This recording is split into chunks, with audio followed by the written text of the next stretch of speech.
It's time to steep yourself in forgetfulness as we journey together to a sleepy camp way past the sunset, a restful sleep-away camp run by a sleepy Wehkamp, where we whittle away our worries and cast off cumbersome consciousness. This is Sleep Summoner, and I'm your host, voice actor and narrator, Christopher Wehkamp. Join me now as we continue the Brothers Grimm fairy tales. And don't forget to like, subscribe, and hit the bell icon so you never miss a story again. The 12 Huntsmen. There was once a king's son who had a bride whom he loved very much. And when he was sitting beside her and very happy, news came that his father lay sick unto death, and desired to see him once again before his end. Then he said to his beloved, "I must now go and leave you. I give you a ring as a remembrance of me. When I am king, I will return and fetch you." So he rode away. And when he reached his father, the latter was dangerously ill and near his death. He said to him, "Dear son, I wish to see you once again before my end. Promise me to marry as I wish." And he named a certain king's daughter who was to be his wife. The son was in such trouble that he did not think what he was doing, and said, "Yes, dear father, your will shall be done." And thereupon the king shut his eyes and died. When therefore the son had been proclaimed king, and the time of mourning was over, he was forced to keep the promise which he had given his father, and caused the king's daughter to be asked in marriage, and she was promised to him. His first betrothed heard of this, and fretted so much about his faithfulness that she nearly died.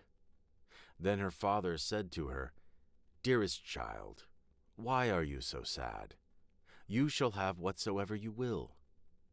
She thought for a moment and said, "Dear father, I wish for 11 girls exactly like myself in face, figure, and size."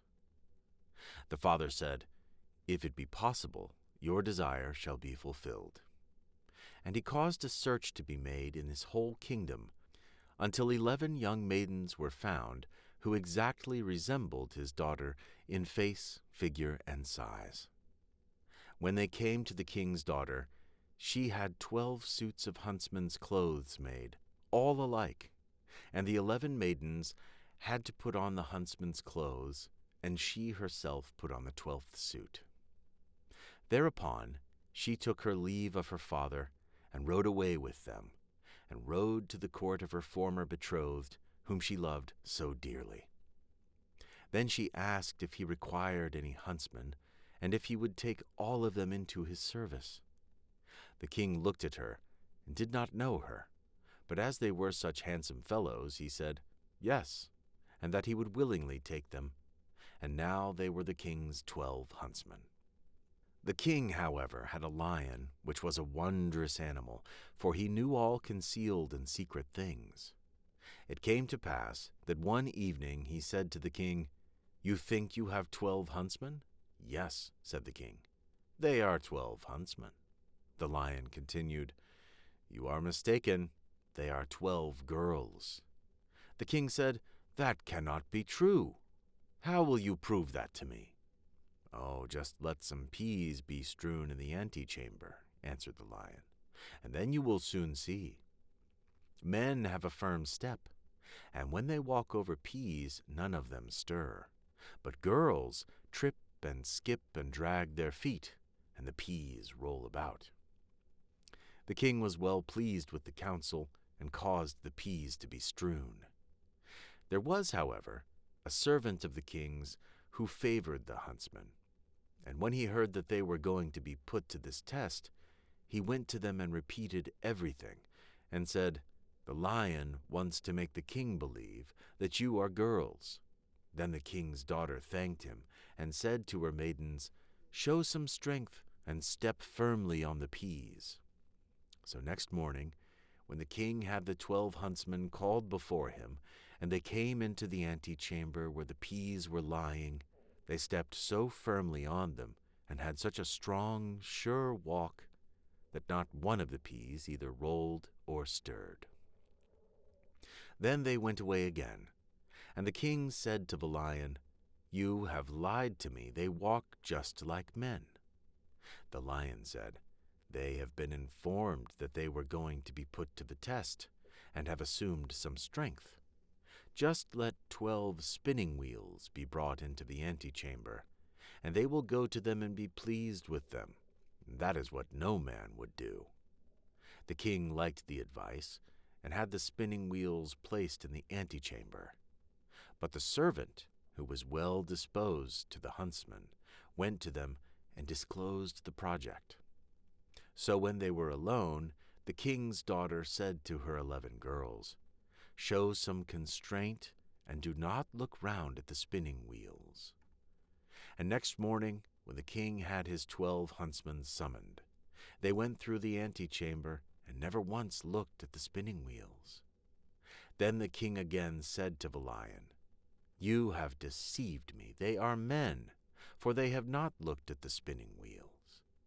The lion replied, "They have restrained themselves."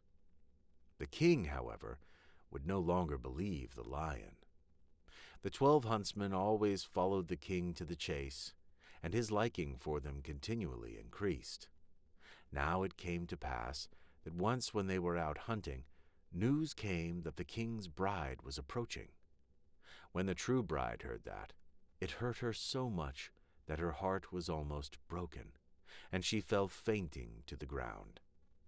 The king thought something had happened to his dear huntsman, ran up to him, wanted to help him, and drew his gloves off. Then he saw the ring which he had given to his first bride, and when he looked in her face he recognized her. Then his heart was so touched that he kissed her, and when she opened her eyes he said, "You are mine and I am yours, and no one in the world can alter that." He sent a messenger to the other bride, and entreated her to return to her own kingdom, for he had a wife already, and someone who had just found an old key did not require a new one. Thereupon the wedding was celebrated, and the lion was again taken into favor, because, after all, he had told the truth. The King of the Golden Mountain. There was once a merchant who had only one child, a son, that was very young, and barely able to run alone. He had 2 richly laden ships then making a voyage upon the seas, in which he had embarked all his wealth, in the hope of making great gains, when the news came that both were lost. Thus, from being a rich man, he became all at once so very poor that nothing was left to him but one small plot of land, and there he often went in an evening to take his walk and ease his mind of a little of his trouble. One day, as he was roaming along in the brown study, thinking with no great comfort on what he had been and what he now was, and was like to be, all of a sudden there stood before him a little rough-looking black dwarf. "Prithee, friend, why so sorrowful?" said he to the merchant. "What is it you take so deeply to heart?" "If you would do me any good, I would willingly tell you," said the merchant. "Who knows but I may?" said the little man. "Tell me what ails you, and perhaps you will find I may be of some use." Then the merchant told him how all his wealth was gone to the bottom of the sea, and how he had nothing left but that little plot of land. "Oh, trouble not yourself about that," said the dwarf. "Only undertake to bring me here 12 years hence whatever meets you first on your going home, and I will give you as much as you please." The merchant thought this was no great thing to ask, that it would most likely be his dog or his cat or something of that sort, but forgot his little boy Hinawa. So he agreed to the bargain, and signed and sealed the bond to do what was asked of him. But as he drew near home, his little boy was so glad to see him that he crept behind him and laid fast hold of his legs and looked up in his face and laughed. Then the father started, trembling with fear and horror, and saw what it was that he had bound himself to do. But as no gold was come, he made himself easy by thinking that it was only a joke that the dwarf was playing him, and that, at any rate, when the money came, he should see the bearer and would not take it in. About a month afterwards, he went upstairs into a lumber room to look for some old iron, that he might sell it and raise a little money. And there, instead of his iron, he saw a large pile of gold lying on the floor. At the sight of this he was overjoyed, and forgetting all about his son, went into trade again, and became a richer merchant than even before. Meantime little Heinel grew up, and as the end of the 12 years drew near, the merchant began to call to mind his bond, and became very sad and thoughtful, so that care and sorrow were written upon his face. The boy one day asked what was the matter, but his father would not tell for some time. At last, however, he said that he had, without knowing it, sold him for gold to a little ugly-looking black dwarf, and that the 12 years were coming round when he must keep his word. Then Heinel said, "Father, give yourself very little trouble about that. I shall be too much for the little man." When the time came, the father and son went out together to the place agreed upon, and the son drew a circle on the ground and set himself and his father in the middle of it. The little black dwarf soon came, and walked round and round about the circle, but could not find any way to get into it, and he either could not or dared not jump over it.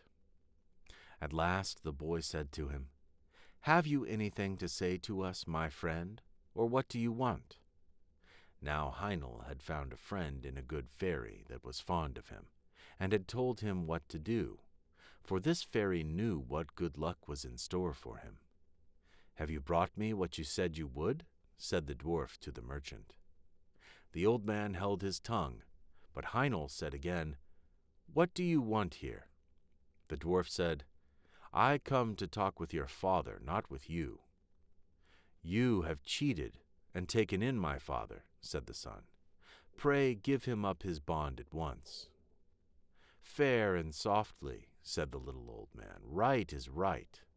I have paid my money, and your father has had it and spent it. So be so good as to let me have what I paid for." "You must have my consent to that first," said Heinel. "So please to step in here and let us talk it over." The old man grinned and showed his teeth, as if he should have been very glad to get into the circle if he could. Then at last, after a long talk, they came to terms. Heinel agreed that his father must give him up, and that so far as the dwarf should have his way. But, on the other hand, the fairy had told Heinel what fortune was in store for him if he followed his own course, and he did not choose to be given up to his hump-backed friend who seemed so anxious for his company. So, to make a sort of drawn battle of the matter, it was settled that Heinel should be put into an open boat that lay on the seashore hard by, that the father should push him off with his own hand, and that he should thus be set adrift, and left to the bad or good luck of wind and weather. Then he took leave of his father, and set himself in the boat. But before it got off, a wave struck it, and it fell with one side low in the water, so the merchant thought that poor Heinel was lost, and went home very sorrowful, while the dwarf went his way, thinking that at any rate he had had his revenge. The boat, however, did not sink, for the good fairy took care of her friend, and soon raised the boat up again, and it went safely on. The young man sat safe within, till at length it ran ashore upon an unknown land. As he jumped upon the shore, he saw before him a beautiful castle, but empty and dreary within, for it was enchanted. "Here," he said to himself, "must I find the prize the good fairy told me of." So he once more searched the whole palace through, till at last he found a white snake, lying coiled up on a cushion in one of the chambers. Now the white snake was an enchanted princess, and she was very glad to see him, and said, "Are you at last come to set me free? 12 long years have I waited here for the fairy to bring you hither as she promised, for you alone can save me. This night 12 men will come, their faces will be black, and they will be dressed in chain armor. They will ask what you do here, but give no answer, and let them do what they will, beat, whip, pinch, prick, or torment you. Bear all. Only speak not a word, and at 12 o'clock they must go away. The second night 12 others will come, and the third night 24, who will even cut off your head. But at the 12th hour of that night their power is gone, and I shall be free, and will come and bring you the water of life, and will wash you with it, and bring you back to life and health." And all came to pass as she had said. Knowall bore all, and spoke not a word. And the third night the princess came, and fell on his neck and kissed him. Joy and gladness burst forth throughout the castle. The wedding was celebrated, and he was crowned King of the Golden Mountain. They lived together very happily, and the queen had a son. And thus 8 years had passed over their heads, when the king thought of his father, and he began to long to see him once again. But the queen was against his going, and said, "I know well that misfortunes will come upon us if you go." However, he gave her no rest till she agreed. At his going away, she gave him a wishing ring, and said, "Take this ring and put it on your finger. Whatever you wish it will bring you, only promise never to make use of it to bring me hence to your father's house." Then he said he would do what she asked, and put the ring on his finger, and wished himself near the town where his father lived. Knowall found himself at the gates in a moment, but the guards would not let him go in, because he was so strangely dressed. So he went up to a neighboring hill, where a shepherd dwelt, and borrowed his old frock, and thus passed unknown into the town. When he came to his father's house, he said he was his son, but the merchant would not believe him, and said he had had but one son, his poor Knowall, who he knew was long since dead. And as he was only dressed like a poor shepherd, he would not even give him anything to eat. The king, however, still vowed that he was his son, and said, "Is there no mark by which you would know me if I am really your son?" "Yes," said his mother. "Our Knowall had a mark like a raspberry on his right arm." Then he showed them the mark, and they knew that what he had said was true. He next told them how he was king of the Golden Mountain, and was married to a princess, and had a son 7 years old. But the merchant said, "That can never be true. He must be a fine king truly who travels about in a shepherd's frock." At this the son was vexed, and forgetting his word, turned his ring and wished for his queen and son. In an instant they stood before him, but the queen wept, and said he had broken his word, and bad luck would follow. He did all he could to soothe her, and she at last seemed to be appeased, but she was not so in truth, and was only thinking how she should punish him. One day he took her to walk with him out of the town, and showed her the spot where the boat was set adrift upon the wide waters. Then he sat himself down, and said, "I am very much tired. Sit by me. I will rest my head in your lap and sleep a while." As soon as he had fallen asleep, however, she drew the ring from his finger, and crept softly away, and wished herself and her son at home in their kingdom. And when he awoke, he found himself alone, and saw that the ring was gone from his finger. "I can never go back to my father's house," said he. "They would say I am a sorcerer. I will journey forth into the world till I come again to my kingdom." So saying, he set out and traveled till he came to a hill, where 3 giants were sharing their father's goods. And as they saw him pass, they cried out and said, "Little men have sharp wits. He shall part the goods between us." Now there was a sword that cut off an enemy's head whenever the wearer gave the words, "Heads off," a cloak that made the owner invincible, or gave him any form he pleased, and a pair of boots that carried the wearer wherever he wished. Knowall said they must first let him try these wonderful things, then he might know how to set a value upon them. Then they gave him the cloak, and he wished himself a fly, and in a moment he was a fly. "The cloak is very well," said he. "Now give me the sword." "No," said they, "not unless you undertake not to say 'heads off,' for if you do, we are all dead men." So they gave it him, charging him to try it on a tree.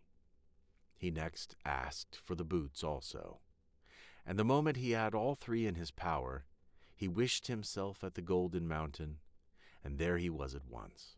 So the giants were left behind, with no goods to share or quarrel about. As Knowall came near his castle, he heard the sound of merry music, and the people around told him that his queen was about to marry another husband. Then he threw his cloak around him and passed through the castle hall and placed himself by the side of the queen where no one saw him. But when anything to eat was put upon her plate, he took it away and ate it himself. And when a glass of wine was handed to her, he took it and drank it. And thus, though they kept on giving her meat and drink, her plate and cup were always empty. Upon this, fear and remorse came over her, and she went into her chamber alone, and sat there weeping, and he followed her there. "Alas," she said to herself, "was I not once set free? Why then does this enchantment still seem to bind me?" "False and fickle one," said he, "one indeed came who set thee free, and he is now near thee again, but how have you used him? Ought he to have had such treatment from thee?" Then he went out and sent away the company, and said the wedding was at an end, for that he was come back to the kingdom. But the princes, peers, and great men mocked at him. However, he would enter into no parley with them, but only asked them if they would go in peace or not. Then they turned upon him and tried to seize him, but he drew his sword. "Heads off," cried he, and with the word the traitors' heads fell before him, and Knowall was once more king of the Golden Mountain. Dr. Knowall.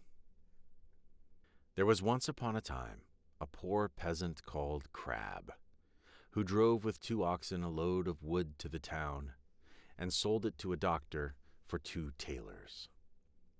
When the money was being counted out to him, it so happened that the doctor was sitting at table, and when the peasant saw how well he ate and drank, his heart desired what he saw, and would willingly have been a doctor too. So he remained standing a while, and at length inquired if he too could not be a doctor. "Oh, yes," said the doctor, "that is soon managed." "What must I do?" asked the peasant. "In the first place, buy yourself an ABC book of the kind which has a cock on the frontispiece. In the second, turn your cart and your 2 oxen into money, and get yourself some clothes and whatsoever else pertains to medicine. Thirdly, have a sign painted for yourself with the words, 'I am Dr. Knowall,' and have that nailed up above your house door." The peasant did everything that he'd been told to do. When he had doctored people a while, but not long, a rich and great lord had some money stolen. Then he was told about Dr. Knowall, who lived in such and such a village and must know what had become of the money. So the Lord had the horses harnessed to his carriage, drove out to the village, and asked Crab if he were Dr. Knowall. Yes, he was, he said. Then he was to go with him and bring back the stolen money. Oh, yes, but Greta, my wife, must go too. The Lord was willing, and let both of them have a seat in the carriage, and they all drove away together. When they came to the nobleman's castle, the table was spread, and Crab was told to sit down and eat. Yes, but my wife Greta too, said he, and he seated himself with her at the table. And when the first servant came with a dish of delicate fare, the peasant nudged his wife and said, Greta, that was the first, meaning that was the servant who brought the first dish. The servant, however, thought he intended by that to say, that is the first thief, and as he actually was so, he was terrified, and said to his comrade outside, The doctor knows all. We shall fare ill. He said I was the first. The second did not want to go in at all, but was forced. So when he went in with his dish, the peasant nudged his wife and said, Greta, that is the second. This servant was equally alarmed, and he got out as fast as he could. The third fared no better, for the peasant again said, Greta, that is the third. The fourth had to carry in a dish that was covered, and the Lord told the doctor that he was to show his skill and guess what was beneath the cover. Actually, there were crabs. The doctor looked at the dish, had no idea what to say, and cried, Ah, poor crab. When the Lord heard that, he cried, There, he knows it. He must also know who has the money. On this the servants looked terribly uneasy, and made a sign to the doctor that they wished him to step outside for a moment. When therefore he went out, all four of them confessed to him that they had stolen the money, and said that they would willingly restore it and give him a heavy sum into the bargain, if he would not denounce them, for if he did, they would be hanged. They led him to the spot where the money was concealed. With this the doctor was satisfied, and returned to the hall, sat down to the table, and said, My lord, now I will search in my book where the gold is hidden. The fifth servant, however, crept into the stove to hear if the doctor knew still more. But the doctor sat still and opened his ABC book, turned the pages backwards and forwards, and looked for the cock. As he could not find it immediately, he said, I know you are there, so you had better come out. Then the fellow in the stove thought that the doctor meant him, and full of terror sprang out crying, That man knows everything. Then Dr. Knowall showed the Lord where the money was, but did not say who had stolen it, and received from both sides much money in reward, and became a renowned man. The 7 Ravens. There was once a man who had 7 sons, and last of all, 1 daughter. Although the little girl was very pretty, she was so weak and small that they thought she could not live. But they said she should at once be christened. So the father sent one of his sons in haste to the spring to get some water. But the other 6 ran with him. Each wanted to be first at drawing the water. And so they were in such a hurry that all let their pitchers fall into the well, and they stood very foolishly looking at one another and did not know what to do, for none dared go home. In the meantime, the father was uneasy and could not tell what made the young men stay so long. Surely, said he, the whole 7 must have forgotten themselves over some game of play. And when he had waited still longer, and they yet did not come, he flew into a rage and wished them all turned into ravens. Scarcely had he spoken these words when he heard a croaking over his head and looked up and saw 7 ravens, as black as coal, flying round and round. Sorry as he was to see his wish so fulfilled, he did not know how what was done could be undone, and comforted himself as well as he could for the loss of his 7 sons with his dear little daughter, who soon became stronger and every day more beautiful. For a long time, she did not know that she had ever had any brothers, for her father and mother took care not to speak of them before her. But one day, by chance, she heard the people about her speak of them. "Yes," said they, "she is beautiful indeed, but still 'tis a pity that her brothers should have been lost for her sake." Then she was much grieved, and went to her father and mother and asked if she had any brothers and what had become of them. So they dared no longer hide the truth from her, but said it was the will of heaven, and that her birth was only the innocent cause of it. But the little girl mourned sadly about it every day, and thought herself bound to do all she could to bring her brothers back. And she had neither rest nor ease, till at length one day she stole away, and set out into the wide world to find her brothers, wherever they might be, and free them, whatever it might cost her. She took nothing with her but a little ring which her father and mother had given her, a loaf of bread in case she should be hungry, a little pitcher of water in case she should be thirsty, and a little stool to rest upon when she should be weary. Thus she went on, and journeyed till she came to the world's end. Then she came to the sun. But the sun looked much too hot and fiery, so she ran away quickly to the moon.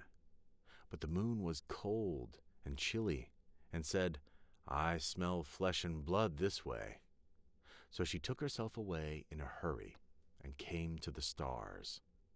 And the stars were friendly and kind to her, and each star sat upon his own little stool. But the morning star rose up and gave her a little piece of wood, and said, "If you have not this little piece of wood, you cannot unlock the castle that stands on the glass mountain, and there your brothers live." The little girl took the piece of wood, rolled it up in a little cloth, and went on again until she came to the glass mountain, and found the door shut. Then she felt for the little piece of wood, but when she unwrapped the cloth, it was not there, and she saw she had lost the gift of the good stars. What was to be done? She wanted to save her brothers, and had no key of the castle of the glass mountain. So this faithful little sister took a knife out of her pocket and cut off her little finger, that was just the size of the piece of wood she had lost, and put it in the door and opened it. As she went in, a little dwarf came up to her and said, "What are you seeking for?" "I seek for my brothers, the 7 ravens," answered she. Then the dwarf said, "My masters are not at home, but if you will wait till they come, pray step in." Now the little dwarf was getting their dinner ready, and he brought their food upon 7 little plates, and their drink in 7 little glasses, and set them upon the table. And out of each plate their sister ate a small piece, and out of each little glass she drank a small drop. But she let the ring that she had brought with her fall into the last glass. On a sudden she heard a fluttering and croaking in the air, and the dwarf said, "Here come my masters." When they came in, they wanted to eat and drink, and looked for their little plates and glasses. Then said one after the other, "Who has eaten from my little plate? And who has been drinking out of my little glass? Caw, caw, well I ween, mortal lips have this way been." When the 7th came to the bottom of his glass, and found there the ring, he looked at it, and knew that it was his father's and mother's, and said, Oh, that our little sister would but come, then we should be free.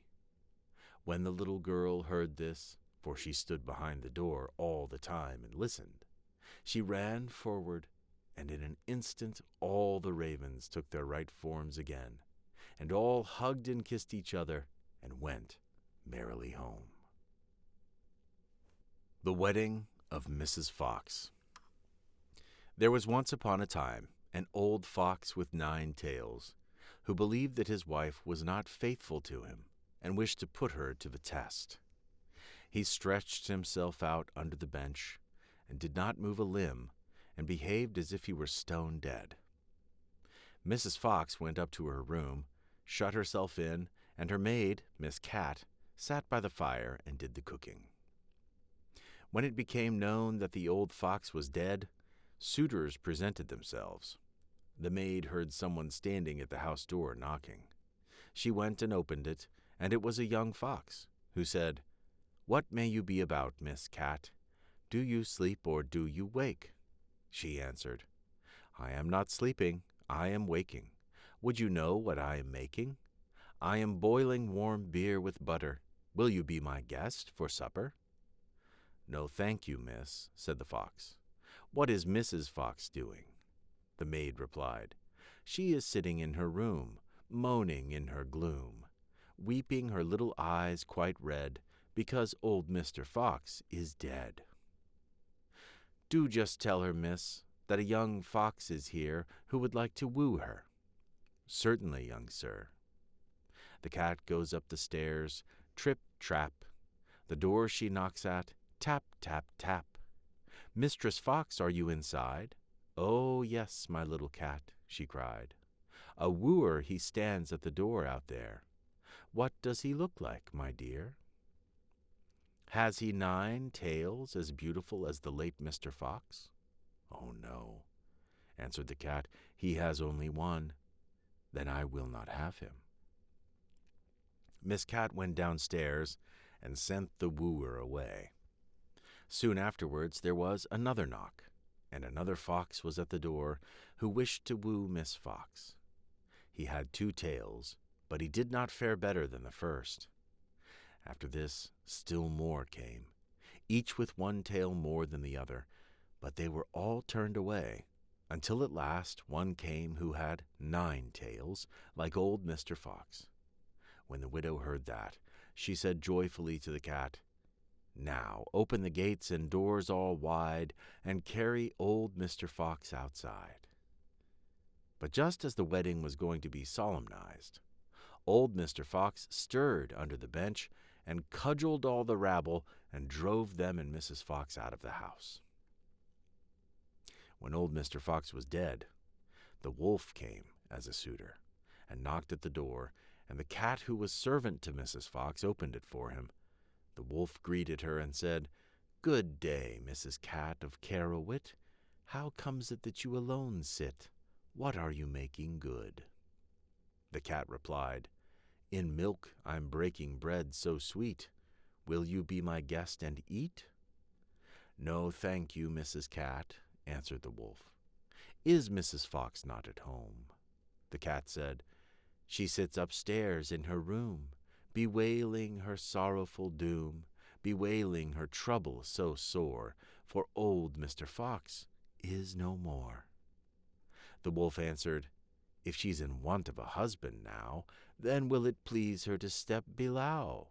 The cat runs quickly up the stair, and lets her tail fly here and there, until she comes to the parlor door.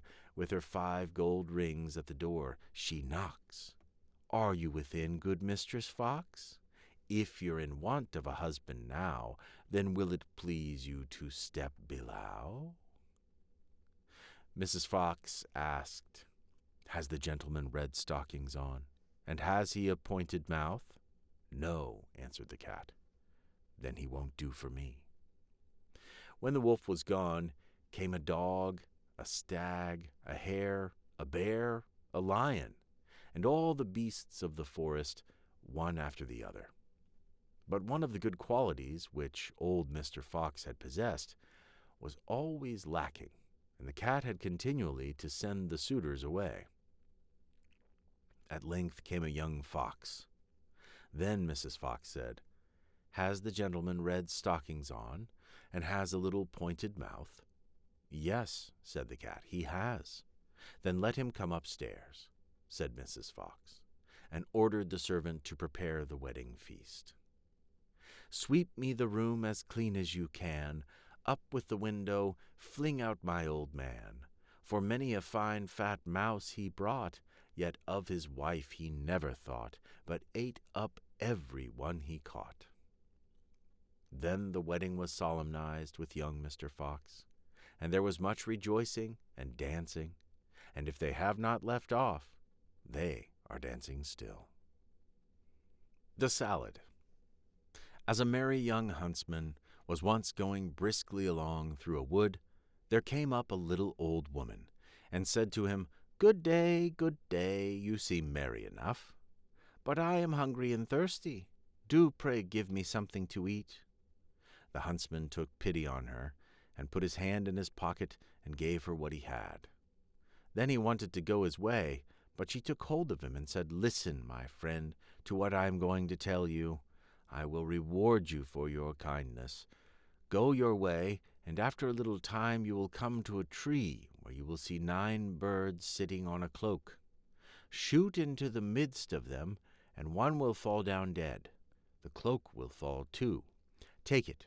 It is a wishing cloak, and when you wear it, you will find yourself at any place where you may wish to be. Cut open the dead bird, take out its heart and keep it, and you will find a piece of gold under your pillow every morning when you rise. It is the bird's heart that will bring you this good luck." The huntsman thanked her and thought to himself, "If all this does happen, it will be a fine thing for me." When he had gone 100 steps or so, he heard a screaming and chirping in the branches over him, and looked up and saw a flock of birds, pulling a cloak with their bills and feet, screaming, fighting, and tugging at each other, as if each wished to have it himself. "Well," said the huntsman, "this is wonderful. This happens just as the old woman said." Then he shot into the midst of them, so that their feathers flew all about. Off went the flock chattering away, but one fell down dead, and the cloak with it. Then the huntsman did as the old woman told him, cut open the bird, took out the heart, and carried the cloak home with him. The next morning, when he awoke, he lifted up his pillow, and there lay the piece of gold, glittering underneath. The same happened the next day, and indeed every day when he arose.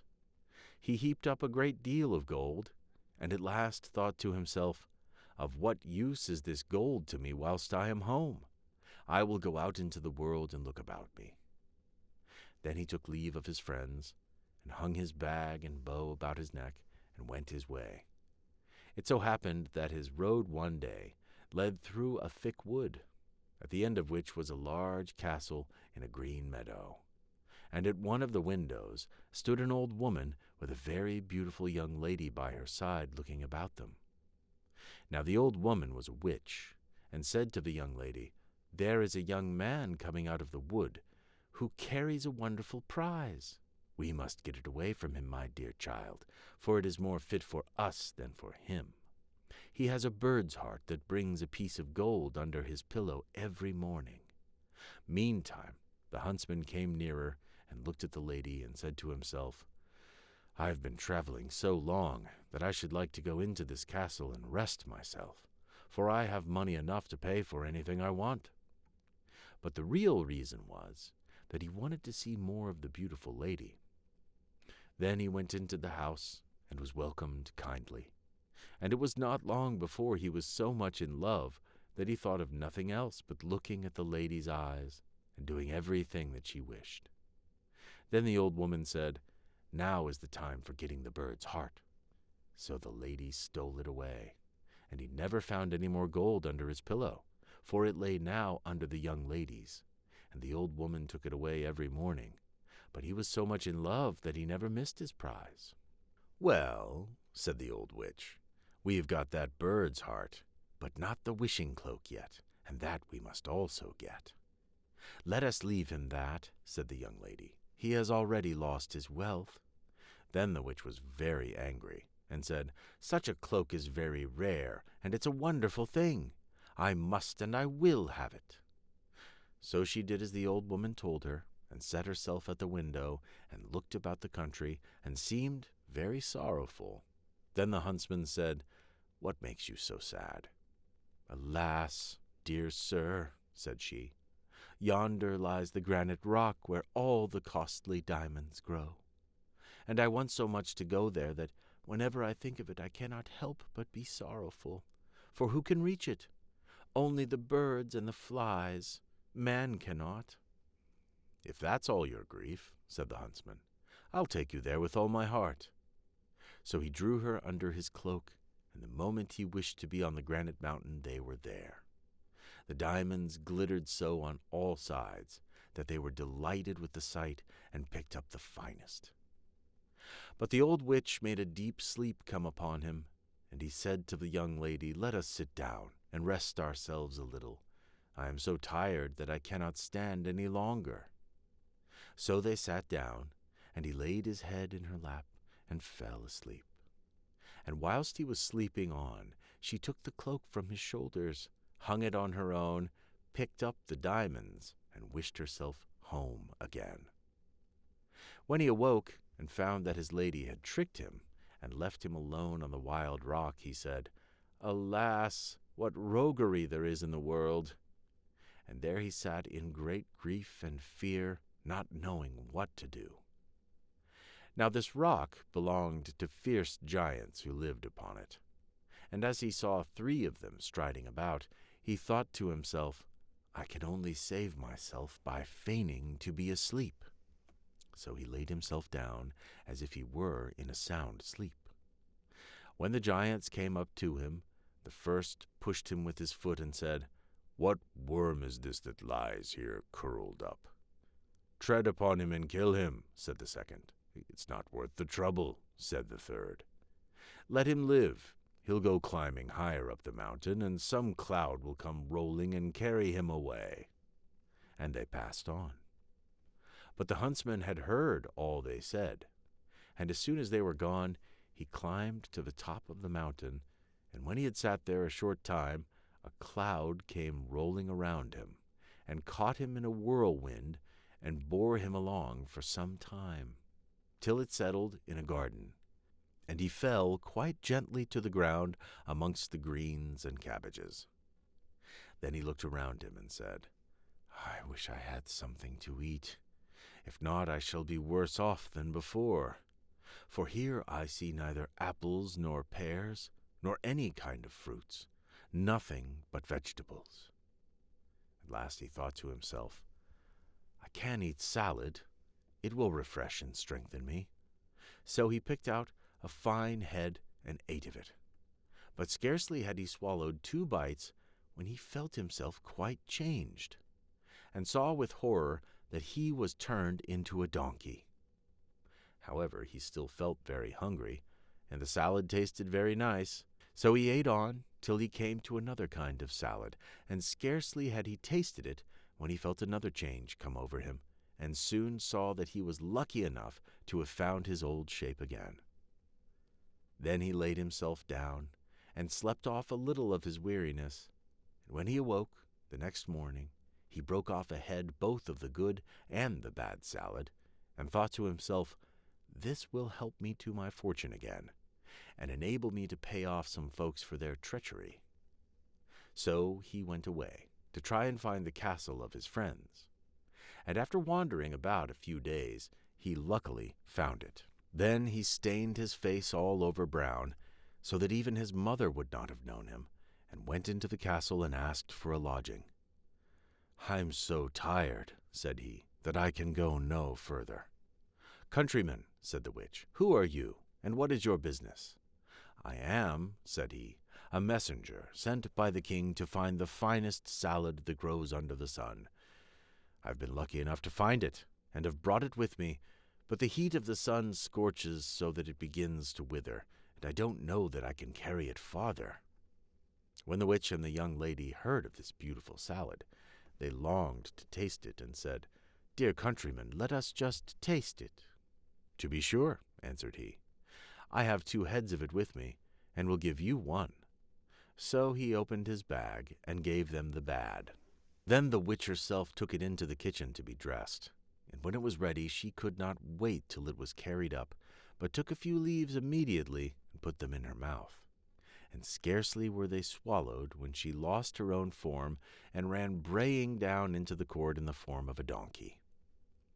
Now the servant maid came into the kitchen, and seeing the salad ready, was going to carry it up, but on the way she too felt a wish to taste it as the old woman had done, and ate some leaves, so she also was turned into a donkey and ran after the other, letting the dish with the salad fall on the ground. The messenger sat all this time with the beautiful young lady, and as nobody came with the salad and she longed to taste it, she said, "I don't know where the salad can be." Then he thought something must have happened, and said, "I will go into the kitchen and see." And as he went, he saw 2 donkeys in the court running about, and the salad lying on the ground. "All right," said he, "those 2 have had their share."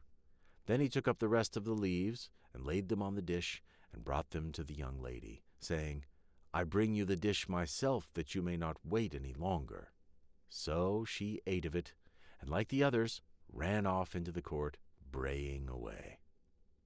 Then the huntsman washed his face and went into the court that they might know him. "Now you shall be paid for your roguery," said he, and tied them all 3 to a rope, and took them along with him till he came to a mill and knocked at the window. "What's the matter?" said the miller. "I have 3 tiresome beasts here," said the other. "If you will take them, give them food and room, and treat them as I tell you, I will pay you whatever you ask." "With all my heart," said the miller. "But how shall I treat them?" Then the huntsman said, "Give the old one stripes 3 times a day, and hay once. Give the next, who was the servant maid, stripes once a day, and hay 3 times. And give the youngest, who was the beautiful lady, hay 3 times a day, and no stripes." For he could not find it in his heart to have her beaten. After this he went back to the castle, where he found everything he wanted. Some days after, the miller came to him and told him that the old donkey was dead. "The other 2," said he, "are alive and eat, but are so sorrowful that they cannot last long." Then the huntsman pitied them, and told the miller to drive them back to him, and when they came, he gave them some of the good salad to eat. And the beautiful young lady fell upon her knees before him, and said, "Oh, dearest huntsman, forgive me all the ill I have done you. My mother forced me to it. It was against my will, for I always loved you so much. Your wishing cloak hangs up in the closet, and as for the bird's heart, I will give it to you too.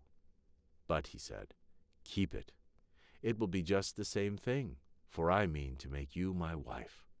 So they were married and lived together very happily until they died. The story of the youth who went forth to learn what fear was. A certain father had 2 sons, the elder of who was smart and sensible and could do everything, but the younger was stupid and could neither learn nor understand anything. And when people saw him, they said, "There's a fellow who will give his father some trouble." When anything had to be done, it was always the elder who was forced to do it. But if his father bade him fetch anything when it was late, or in the night time, and the way led through the churchyard, or any other dismal place, he answered, "Oh, no, father, I'll not go there, it makes me shudder," for he was afraid. Or when stories were told by the fire at night which made the flesh creep, the listeners sometimes said, "Oh, it makes us shudder." The younger sat in a corner and listened with the rest of them, and could not imagine what they could mean. "They are always saying, 'It makes me shudder, it makes me shudder.' It does not make me shudder," thought he. "That too must be an art of which I understand nothing." Now it came to pass that his father said to him one day, "Hearken to me, you fellow in the corner there. You are growing tall and strong, and you too must learn something by which you can earn your bread. Look how your brother works, but you do not even earn your salt." "Well, father," he replied, "I am quite willing to learn something. Indeed, if it could be but managed, I should like to learn how to shudder. I don't understand that at all yet." The elder brother smiled when he heard that, and thought to himself, "Goodness, what a blockhead that brother of mine is. He will never be good for anything as long as he lives. He who wants to be a sickle must bend himself betimes." The father sighed and answered him, "You shall soon learn what it is to shudder, but you will not earn your bread by that." Soon after this, the sexton came to the house on a visit, and the father bewailed his trouble and told him how his younger son was so backward in every respect that he knew nothing and learnt nothing. "Just think," said he, "when I asked him how he was going to earn his bread, he actually wanted to learn to shudder." "If that be all," replied the sexton, "he can learn that with me. Send him to me, and I will soon polish him." The father was glad to do it, for he thought, "It will train the boy a little." The sexton therefore took him into the house, and he had to ring the church bell. After a day or two, the sexton awoke him at midnight, and bade him arise and go up into the church tower and ring the bell. "You shall soon learn what shuddering is," thought he, and secretly went there before him. And when the boy was at the top of the tower and turned round, he was just going to take hold of the bell rope. He saw a white figure standing on the stairs opposite the sounding hole. "Who is there?" cried he, but the figure made no reply and did not move or stir. "Give an answer," cried the boy, "or take yourself off. You have no business here at night." The sexton, however, remained standing motionless, that the boy might think he was a ghost. The boy cried a second time, "What do you want here? Speak if you are an honest fellow, or I will throw you down the steps." The sexton thought, "He can't mean to be as bad as his words," uttered no sound, and stood as if he were made of stone. Then the boy called to him for the third time, and as that was also to no purpose, he ran against him and pushed the ghost down the stairs, so that it fell down the 10 steps and remained lying there in a corner. Thereupon he rang the bell, went home, and without saying a word, went to bed and fell asleep. The sexton's wife waited a long time for her husband, but he did not come back. At length she became uneasy and wakened the boy and asked, "Do you know where my husband is? He climbed up the tower before you did." "No, I don't know," replied the boy, "but someone was standing by the sounding hole on the other side of the steps, and as he would neither give an answer nor go away, I took him for a scoundrel and threw him downstairs. Just go there and you will see if it was he. I should be sorry if it were." The woman ran away and found her husband, who was lying moaning in the corner and had broken his leg. She carried him down, and then with loud screams she hastened to the boy's father. "Your boy," cried she, "has been the cause of great misfortune. He has thrown my husband down the steps so that he broke his leg. Take the good-for-nothing fellow out of our house." The father was terrified, and ran thither and scolded the boy. "What wicked tricks are these?" said he. "The devil must have put them into your head." "Father," he replied, "do listen to me. I am quite innocent. He was standing there by night like one intent on doing evil. I do not know who it was, and I entreated him 3 times either to speak or to go away." "Ah," said the father, "I have nothing but unhappiness with you. Go out of my sight, I will see you no more." "Yes, father, right willingly. Wait only until it is day. Then will I go forth and learn how to shudder, and then I shall at any rate understand one art which will support me." "Learn what you will," spoke the father, "it is all the same to me. Here are 50 tailors for you. Take these and go out into the wide world, and tell no one from whence you come, and who is your father, for I have reason to be ashamed of you." "Yes, father, it shall be as you will. If you desire nothing more than that, I can easily keep it in mind."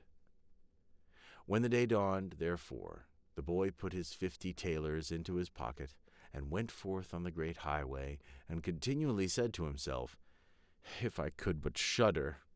If I could but shudder!" Then a man approached who heard this conversation which the youth was holding with himself, and when they had walked a little farther to where they could see the gallows, the man said to him, "Look, there is the tree where 7 men have married the rope-maker's daughter, and are now learning how to fly. Sit down beneath it, and wait till night comes, and you will soon learn how to shudder." "If that is all that is wanted," answered the youth, "it is easily done. But if I learn how to shudder as fast as that, you shall have my 50 thalers. Just come back to me early in the morning." Then the youth went to the gallows, sat down beneath it, and waited till evening came. And as he was cold, he lighted himself a fire. But at midnight the wind blew so sharply that in spite of his fire he could not get warm. And as the wind knocked the hanged men against each other, and they moved backwards and forwards, he thought to himself, "If you shiver below by the fire, how those up above must freeze and suffer."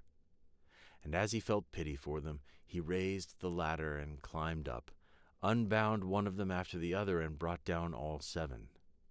Then he stoked the fire, blew it, and set them all round to warm themselves. But they sat there and did not stir, and the fire caught their clothes. So he said, "Take care, or I will hang you up again." The dead men, however, did not hear, but were quite silent, and let their rags go on burning. At this he grew angry and said, "If you will not take care, I cannot help you. I will not be burnt with you." And he hung them up again, each in his turn. Then he sat down by his fire and fell asleep. And in the next morning the man came to him and wanted to have the 50 thalers, and said, "Well, do you know how to shudder?" "No," answered he. "How should I know? Those fellows up there did not open their mouths, and were so stupid that they let the few old rags which they had on their bodies get burnt." Then the man saw that he would not get the 50 thalers that day, and went away, saying, "Such a youth has never come my way before." The youth likewise went his way, and once more began to mutter to himself, "Ah, if I could but shudder! Ah, if I could but shudder!" A wagoner who was striding behind him heard this and asked, "Who are you?" "I don't know," answered the youth. Then the wagoner asked, "From whence do you come?" "I know not." "Who is your father?" "That I may not tell you." "What is it that you're always muttering between your teeth?" "Ah," replied the youth, "I do so wish I could shudder, but no one can teach me how." "Enough of your foolish chatter," said the wagoner. "Come, go with me. I will see about a place for you." The youth went with the wagoner, and in the evening they arrived at an inn where they wished to pass the night. Then at the entrance of the parlor, the youth again said quite loudly, "If I could but shudder! If I could but shudder!" The host who heard this laughed and said, "If that is your desire, there ought to be a good opportunity for you here." "Ah, be silent," said the hostess. "So many prying persons have already lost their lives, it would be a pity and a shame if such beautiful eyes as these should never see the daylight again." But the youth said, "However difficult it may be, I will learn it. For this purpose indeed I have journeyed forth." He let the host have no rest until the latter told him that not far from thence stood a haunted castle, where anyone could very easily learn what shuddering was, if he would but watch it in for 3 nights. The king had promised that he who would venture should have his daughter to wife, and she was the most beautiful maiden the sun had ever shone on. Likewise in the castle lay great treasures, which were guarded by evil spirits, and these treasures would then be freed, and would make a poor man rich enough. Already many men had gone into the castle, but as yet none had come out again. Then the youth went next morning to the king and said, "If it be allowed, I will willingly watch 3 nights in the haunted castle." The king looked at him, and as the youth pleased him, he said, "You may ask for 3 things to take into the castle with you, but they must be things without life." Then he answered, Then I ask for a fire, a turning lathe, and a cutting board with the knife. The king had these things carried into the castle for him during the day. When night was drawing near, the youth went up and made himself a bright fire in one of the rooms, placed the cutting board and knife beside it, and seated himself by the turning lathe. "Ah, if I could but shudder," said he, "but I shall not learn it here either." Towards midnight he was about to poke his fire, and as he was blowing it, something cried suddenly from one corner.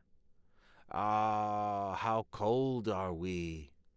"You fools," cried he, "what are you crying about? If you're cold, come and take a seat by the fire and warm yourselves."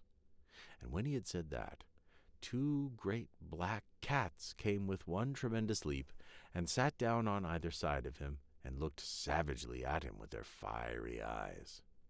After a short time, when they had warmed themselves, they said, "Friend, shall we have a game of cards?" "Why not?" he replied.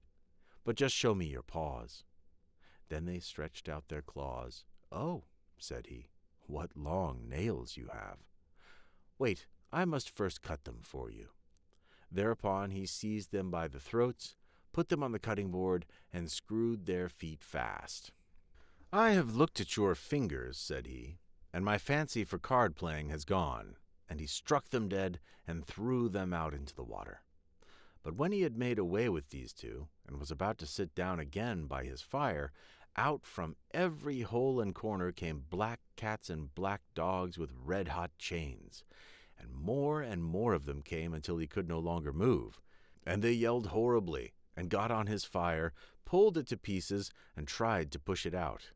He watched them for a while quietly, but at last, when they were going too far, he seized his cutting knife and cried, "Away with you, vermin!" and began to cut them down. Some of them ran away, the others he killed, and threw out into the fish pond. When he came back, he fanned the embers of his fire again and warmed himself. And as he thus sat, his eyes would keep open no longer, and he felt a desire to sleep. Then he looked round and saw a great bed in the corner. "That is the very thing for me," said he, and got into it. When he was just going to shut his eyes, however, the bed began to move of its own accord, and went over the whole of the castle. That's right," said he, "but go faster." Then the bed rolled on as if 6 horses were harnessed to it, up and down over thresholds and stairs, but suddenly, hop, hop, it turned over, upside down, and lay on him like a mountain. But he threw quilts and pillows up in the air, got out and said, "Now, anyone who likes may drive," and lay down by his fire, and slept till it was day. In the morning the king came, and when he saw him lying there on the ground, he thought the evil spirits had killed him, and he was dead. Then said he, "After all, it is a pity, for so handsome a man." The youth heard it, got up, and said, "It has not come to that yet." Then the king was astonished, but very glad, and asked how he had fared. "Very well indeed," answered he. "One night is past, the 2 others will pass likewise." Then he went to the innkeeper, who opened his eyes very wide, and said, "I never expected to see you alive again. Have you learned how to shudder yet?" "No," said he, "it is all in vain. If someone would but tell me." The second night he again went up into the old castle, sat down by the fire, and once more began his old song, "If I Could But Shudder." When midnight came, an uproar and noise of tumbling about was heard. At first it was low, but it grew louder and louder. Then it was quiet for a while, and at length, with a loud scream, half a man came down the chimney and fell before him. "Hullo!" cried he. "Another half belongs to this. That is not enough." Then the uproar began again. There was a roaring and howling, and the other half fell down likewise. "Wait," said he, "I will just stoke up the fire a little for you." When he had done that and looked round again, the 2 pieces were joined together, and a hideous man was sitting in his place. "That is no part of our bargain," said the youth. "The bench is mine." The man wanted to push him away. The youth, however, would not allow that, but thrust him off with all his strength, and seated himself again in his own place. Then still more men fell down, one after the other. They brought 9 dead men's legs and 2 skulls and set them up and played at 9-pins with them. The youth also wanted to play and said, "Listen, can I join you?" "Yes, if you have any money." "Money enough," replied he. "But your balls are not quite round." Then he took the skulls and put them in the lathe and turned them till they were round. "There, now they will roll better," said he. "Hurrah, now we'll have fun." He played with them and lost some of his money, but when it struck 12, everything vanished from his sight. He lay down and quietly fell asleep. Next morning the king came to inquire after him. "How has it fared with you this time?" asked he. "I've been playing at 9-pins," he answered, "and have lost a couple of farthings." "Have you not shuddered, then?" "What?" said he. "I've had a wonderful time, if I did but know what it was to shudder." The 3rd night he sat down again on his bench and said quite sadly, "If I could but shudder." When it grew late, 6 tall men came in and brought a coffin. Then he said, "Ha, ha, that is certainly my little cousin, who died only a few days ago." And he beckoned with his finger and cried, "Come, little cousin, come."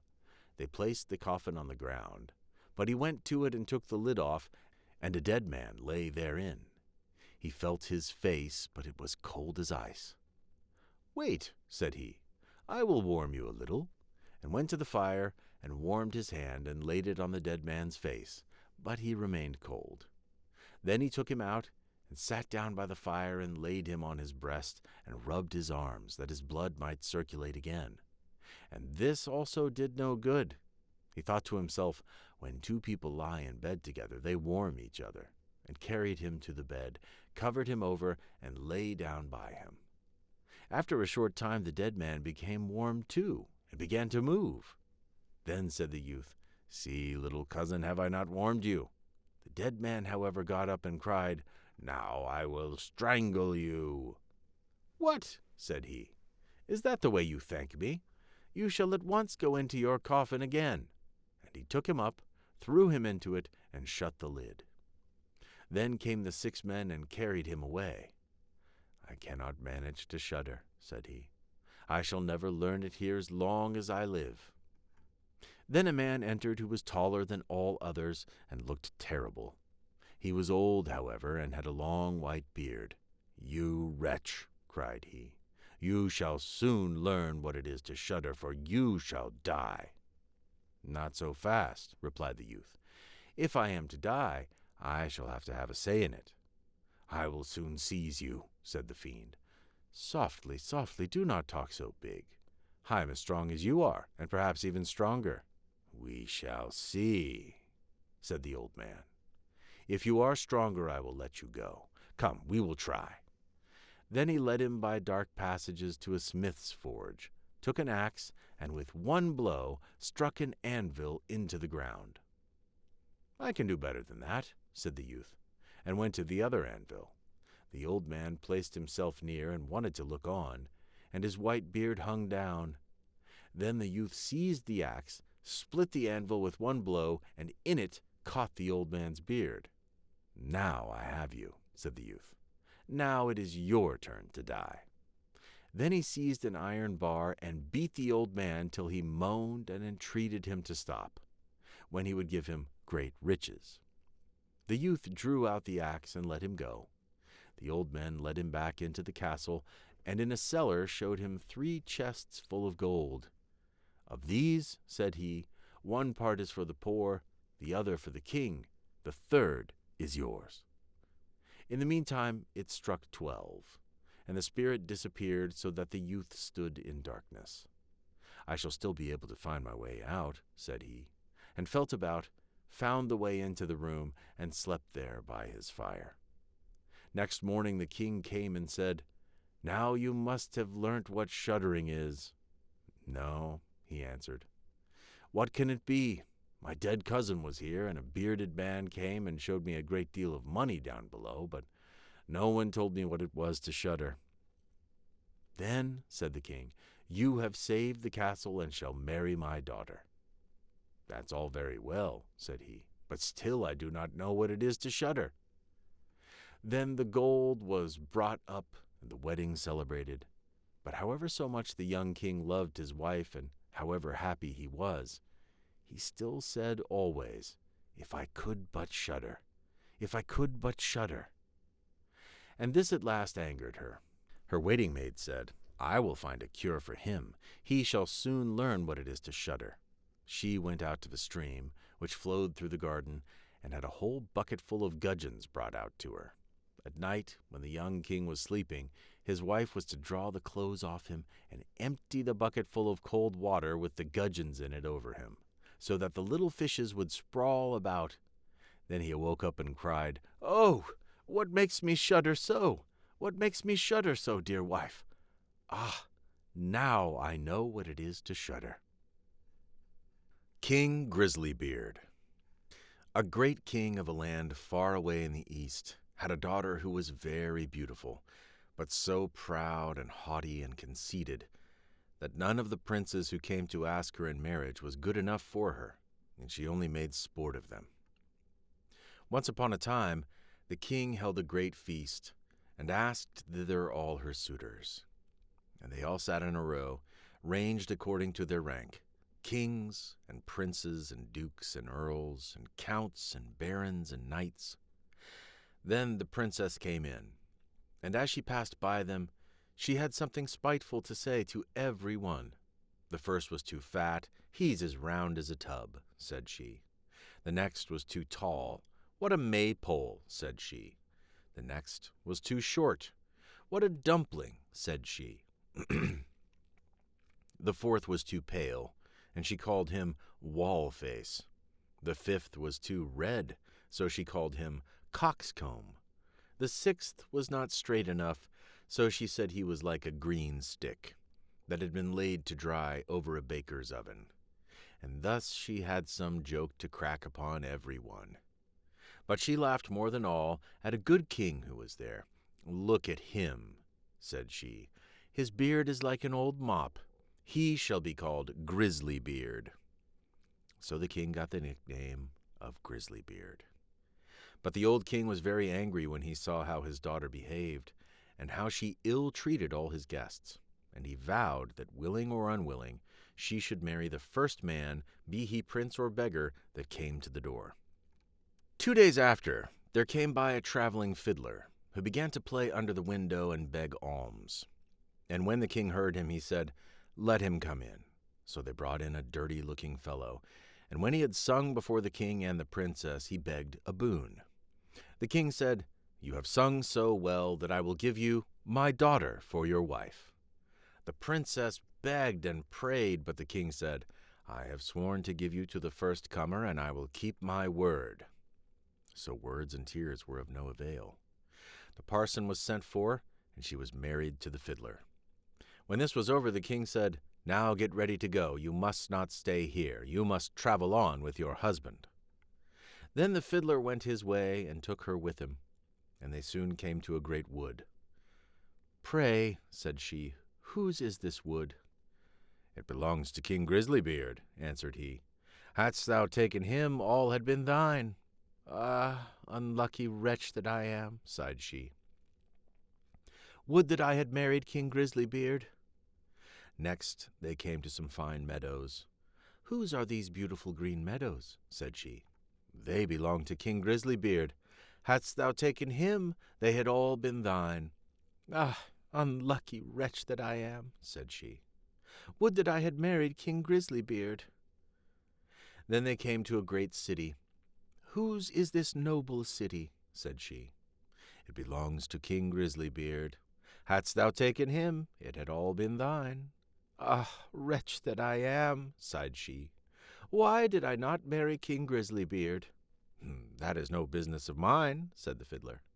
"Why should you wish for another husband? Am I not good enough for you?"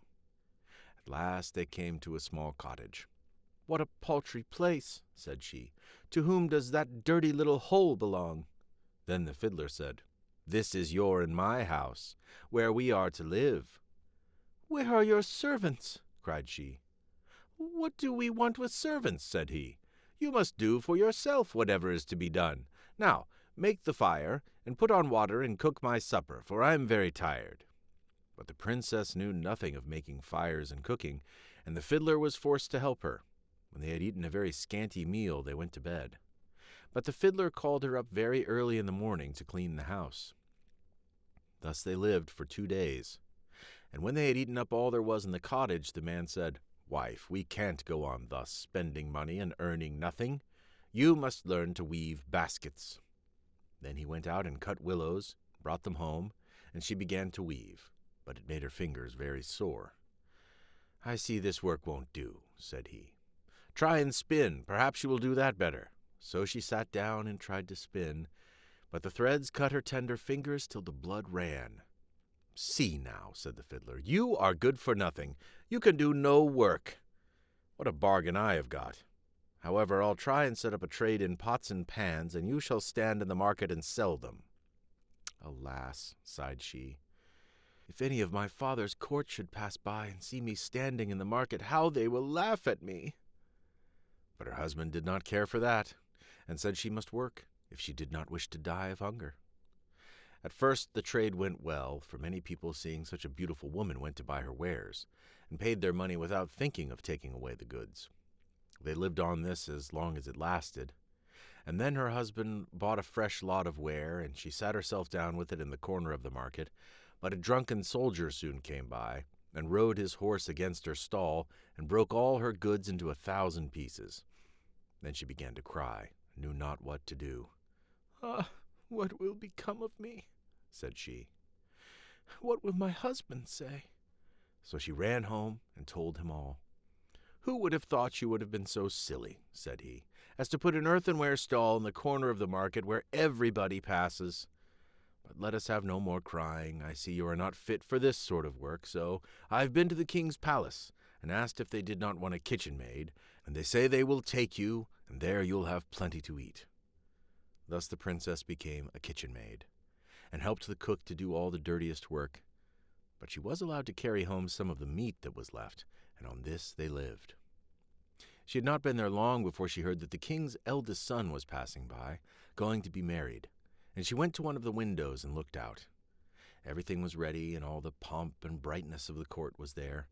Then she bitterly grieved for the pride and folly which had brought her so low, and the servants gave her some of the rich meats, which she put into her basket to take home.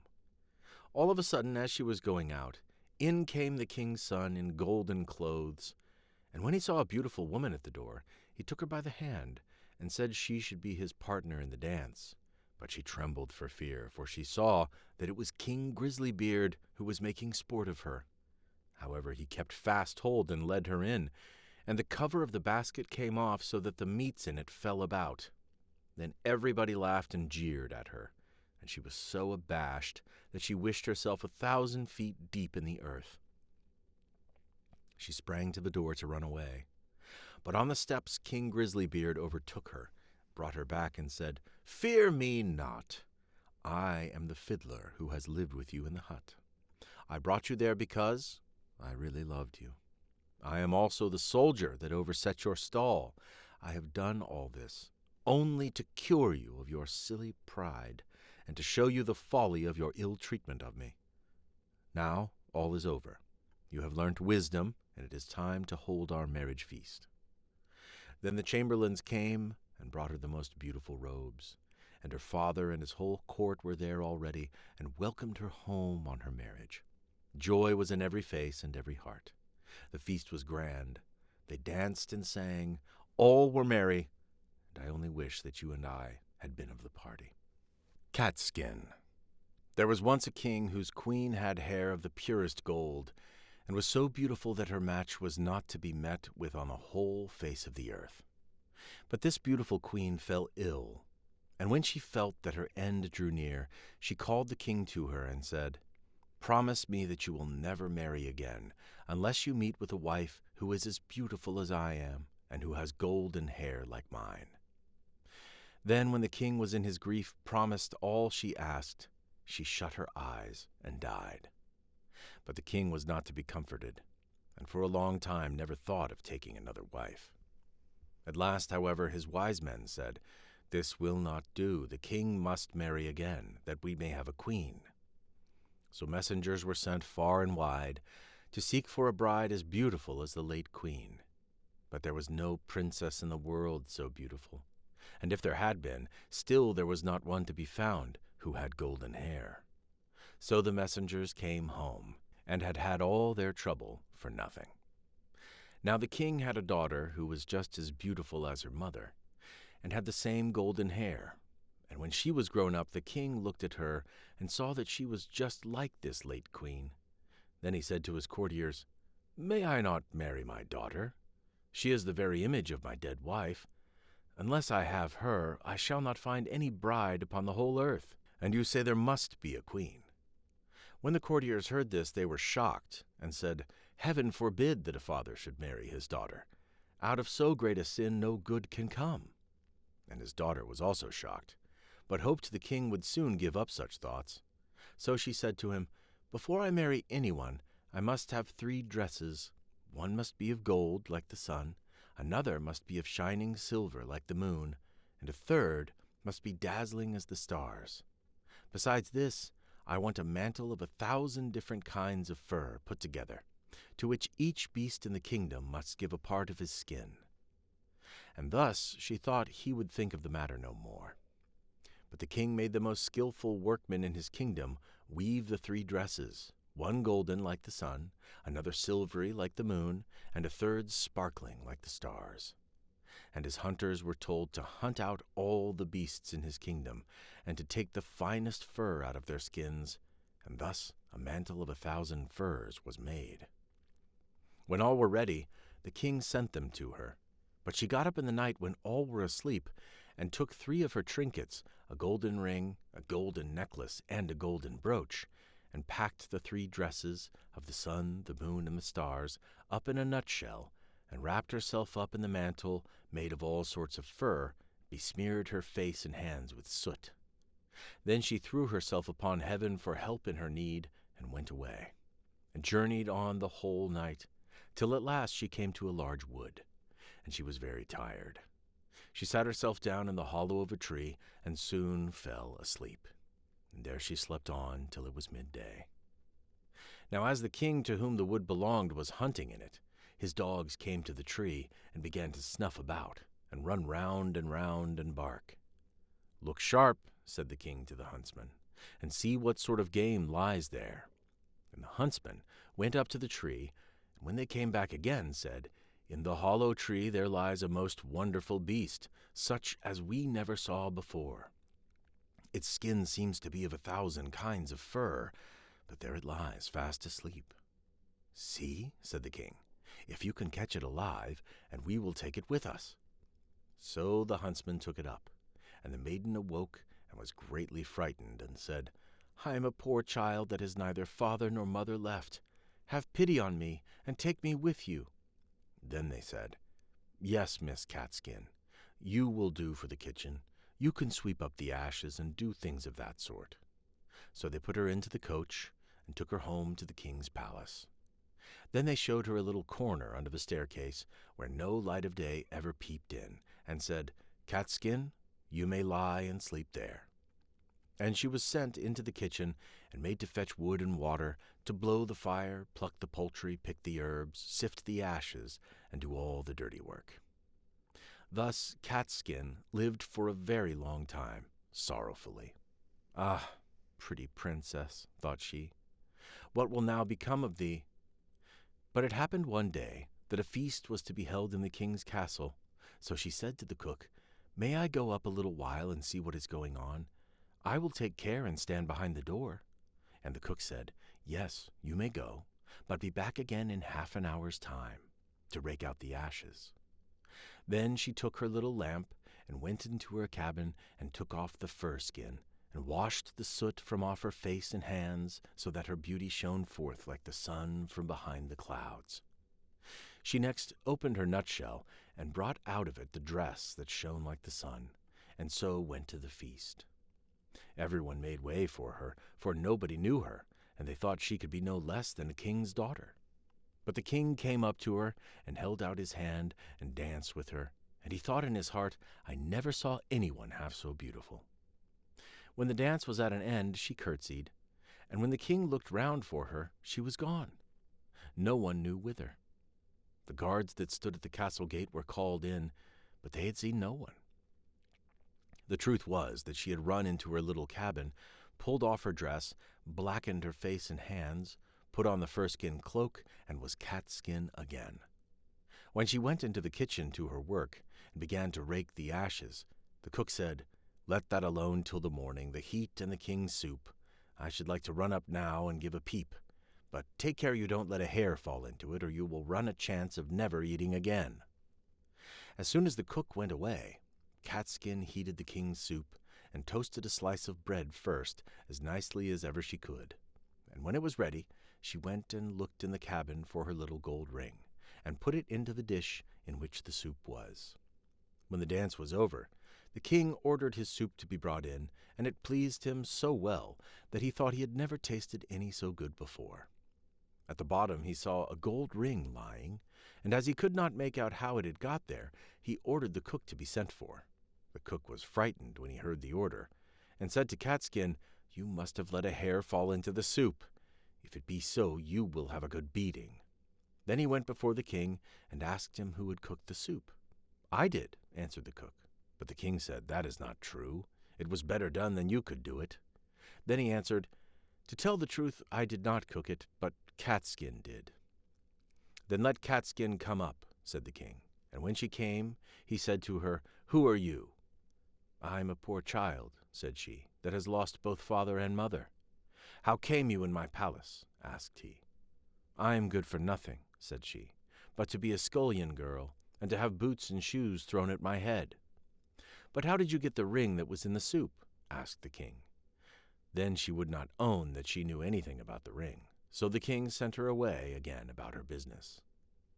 After a time there was another feast, and CatSkin asked the cook to let her go up and see it as before. "Yes," said he, "but come again in half an hour and cook the king the soup that he likes so much." Then she ran to her little cabin, washed herself quickly, and took her dress out, which was silvery as the moon, and put it on. And when she went in, looking like a king's daughter, the king went up to her and rejoiced at seeing her again. And when the dance began, he danced with her. After the dance was at an end, she managed to slip out so slyly that the king did not see where she was gone. But she sprang into her little cabin and made herself into CatSkin again, and went to the kitchen to cook the soup. Whilst the cook was above stairs, she got the golden necklace and dropped it into the soup. Then it was brought to the king, who ate it, and it pleased him as well as before. So he sent for the cook, who was again forced to tell him that CatSkin had cooked it. CatSkin was brought again before the king, but she told him that she was only fit to have boots and shoes thrown at her head. But when the king had ordered a feast to be got ready for the third time, it happened just the same as before. "You must be a witch, CatSkin," said the cook, "for you always put something into your soup so that it pleases the king better than mine." However, he let her go up as before. Then she put on her dress, which sparkled like the stars, and went into the ballroom in it. And the king danced with her again, and thought she had never looked so beautiful as she did then. So whilst he was dancing with her, he put a gold ring on her finger without her seeing it, and ordered that the dance should be kept up a long time. When it was at an end, he would have held her fast by the hand, but she slipped away, and sprang so quickly through the crowd that he lost sight of her, and she ran as fast as she could into her little cabin under the stairs. But this time she kept away too long, and stayed beyond the half hour, so she had not time to take off her fine dress, and threw her fur mantle over it, and in her haste did not blacken herself all over with soot, but left one of her fingers white. Then she ran into the kitchen and cooked the king's soup, and as soon as the cook was gone, she put the golden brooch into the dish. When the king got to the bottom, he ordered CatSkin to be called once more, and soon saw the white finger and the ring that he had put on it whilst they were dancing. So he seized her hand, kept fast hold of it, and when she wanted to loose herself and spring away, the fur cloak fell off a little on one side, and the starry dress sparkled underneath it. Then he got hold of the fur and tore it off, and her golden hair and beautiful form were seen, and she could no longer hide herself. So she washed the soot and ashes from her face, and showed herself to be the most beautiful princess upon the face of the earth. But the king said, "You are my beloved bride, and we will never more be parted from each other." And the wedding feast was held, and a merry day it was, as ever was heard of or seen in that country, or indeed in any other.